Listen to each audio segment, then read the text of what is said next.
4 mots à dire qui sont assez intéressants, qui sont presque introductifs.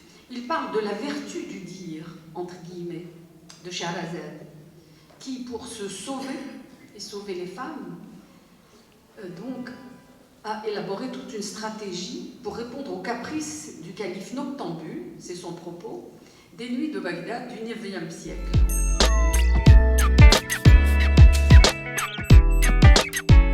Justement, c'est la controverse que j'établis entre ce que furent dans le passé les femmes et ce que sont aujourd'hui les femmes arabes.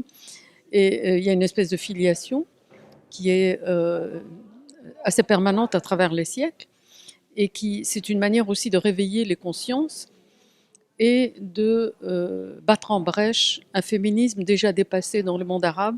Ce féminisme qu'on va arrêter vers les années 90.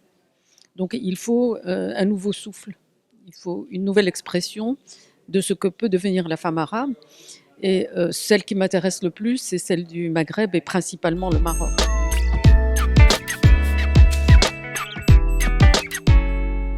Il ne faut plus parler de féminisme, il faut parler de progrès social, il faut parler de progrès économique et de progrès politique. Parce qu'il ne s'agit pas de laisser derrière un sexe ou l'autre. Ça ne veut plus dire grand-chose, le féminisme. Parce que de toute façon, il est enclenché.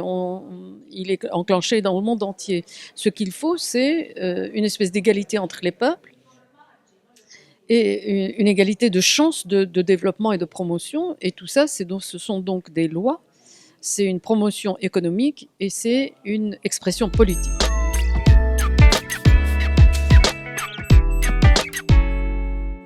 Ah, c'est une porte de sortie pour une fraction des femmes, parce qu'on en voit beaucoup d'autres qui ne sont pas dans cette recherche-là, et qui donc sont plus portées vers des valeurs, on va dire, modernes, d'autopromotion et de promotion de leur famille, qui ne passent pas nécessairement par leurs croyances.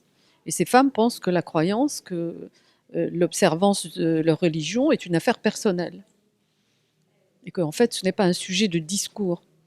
C'est une action. Le fait de croire, le fait de prier, c'est une action. Ce n'est pas un lieu de débat. C'est une chose personnelle.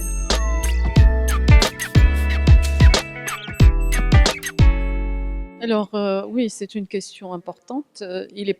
Parce que l'éditeur l'a pris tout de suite. Parce qu'en France, pour nous qui vivons ici, c'est très difficile de se faire publier. Ils publient les Arabes et les Maghrébins qui vivent là-bas.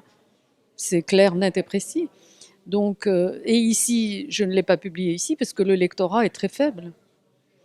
Il est de plus en plus faible pour une raison qui me dépasse, que je n'ai pas encore analysée. Donc, effectivement, je vais essayer quand même de le publier à Paris. Mais c'est un premier tome. Il y a un deuxième tome qui est beaucoup plus dans l'actualité. Là, on est dans toutes les parties explicatives, mais après, il doit se développer dans des propositions, des solutions, des analyses de ce qui existe, etc.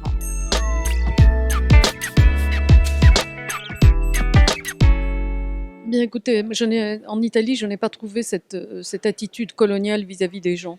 D'abord parce que l'Italie n'a presque pas eu de colonie, parce qu'eux-mêmes ont été des migrants, et parce que cette espèce d'attitude d'accueil, moi, ça me fait du bien.